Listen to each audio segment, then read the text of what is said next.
Bienvenidos, estimados protagonistas, a su cápsula educativa. Les saluda Heidi Flores de la Dirección de Secundaria de Jóvenes y Adultos. El día de hoy vamos a ver una clase de Ciencias Naturales de octavo grado. Les invito a observar la siguiente presentación.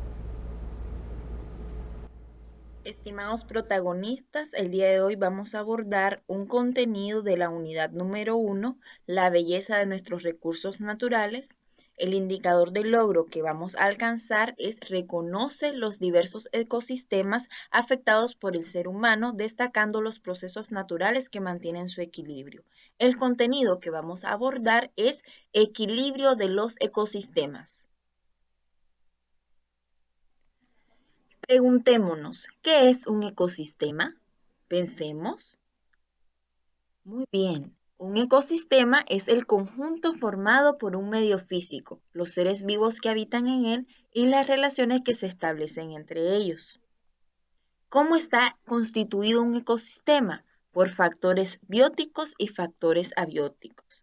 Es importante recordar que dentro de los factores bióticos estamos hablando de todos aquellos seres vivos que habitan en el ecosistema. Y cuando hablamos de los factores abióticos, nos referimos al conjunto de seres inertes y a las condiciones ambientales que prevalecen en el ecosistema. A continuación abordaremos cómo influyen los siguientes factores abióticos en los ecosistemas.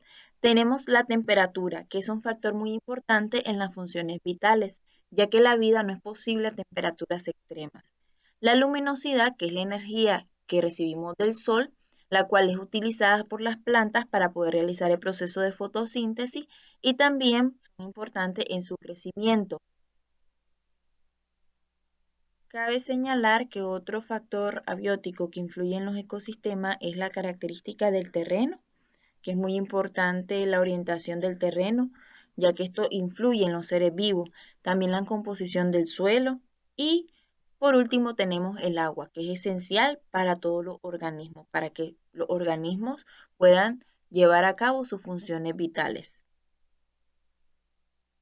Muy bien, estimados protagonistas, ahora vamos a abordar las relaciones alimentarias en los ecosistemas.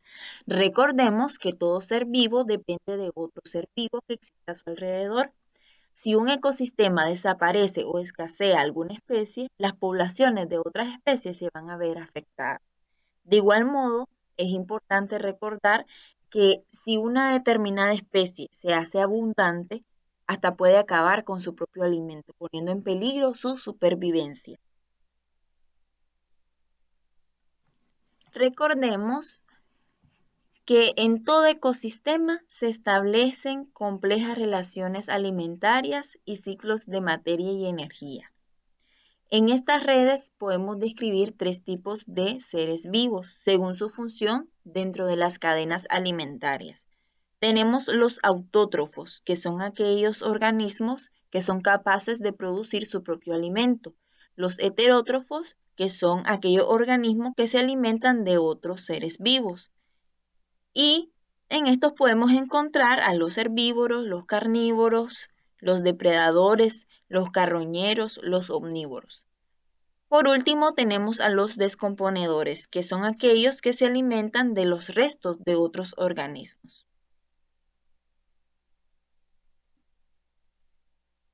Ahora, mis estimados protagonistas, vamos a tener en cuenta que una de las formas con la que el ecosistema se mantiene en equilibrio es mediante el empleo de la circulación de materia y energía a través de las cadenas y redes alimentarias.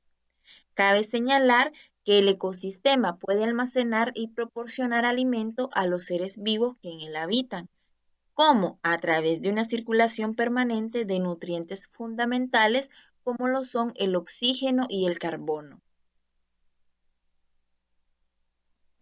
Ahora bien, el equilibrio ecológico de cualquier ecosistema puede verse alterado debido a qué? A cambios producidos por fenómenos naturales o por la acción del ser humano. Por ejemplo, en los fenómenos naturales como las inundaciones, las sequías, los huracanes o las erupciones volcánicas, todo esto puede producir cambios en el equilibrio de cualquier ecosistema. Pongamos un ejemplo. Cuando los bosques tropicales durante las épocas de sequía, en las que se escasean las lluvias, con frecuencia encontramos que se mueren muchas plantas. ¿Por qué? Porque no tienen suficiente agua. Cuando esto sucede, el alimento de los herbívoros escasea, lo que provoca una situación de competencia entre ellos, ya que deberán de esforzarse más en conseguir el alimento y no todos son capaces de poder lograrlo. Entonces, el resultado de esta interacción es, sin lugar a duda, muy perjudicial.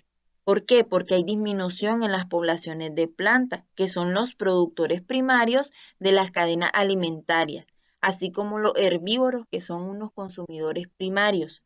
Ahora, cuando hablamos de las acciones del ser humano, nos referimos a que muchas plantas o animales tienden a estar en peligro de extinción. ¿Por qué? Porque hay una caza indiscriminada. También está la tala de árboles, todo lo que es la deforestación.